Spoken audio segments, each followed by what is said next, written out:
మన పల్లెటూరు ముచ్చట్లు బి లైక్. మమ్మీ మా ఫ్రెండ్స్ అందరూ వాళ్ళ అమ్మమ్మ వాళ్ళ ఇంటికి పోయిర్రే, నన్ను ఎప్పుడు తీసుకుపోతావే నువ్వు?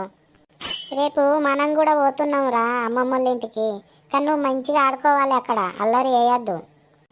సరే మమ్మీ. అమ్మమ్మ బుజ్జి వచ్చింది, ఇప్పుడే వస్తాను బిడ్డ, అంత మంచిదేనారా? నేను మంచిగానే ఉన్నానే అమ్మ, మీరెట్లున్నారే? మేము మంచిగానే ఉన్నాం తీ బిడ్డ. అల్లుడు ఎందుకు రాలేదు బుజ్జి, నిన్ను ఒక్కదాన్నే తోలిండు. ఆయనకు పని ఉన్నదని రాలేదే, ఎల్లుండి వస్తా అన్నాడు బండి మీద. అయ్యో, ఆయన వస్తానంటేనే మీ బాపు కిలంతా మటన్ తీసుకొచ్చే ఆయన రాకపోయా ఇప్పుడు. సరే గంతి, మీరైతే కాలు కట్టుకొచ్చుకోపోరు బిడ్డ, అన్నం తిందురు, ఏ టైం తినొచ్చిర్రు ఏమో. బాపును తమ్ముడు ఎటు వేరే లేరా ఇంట్లో?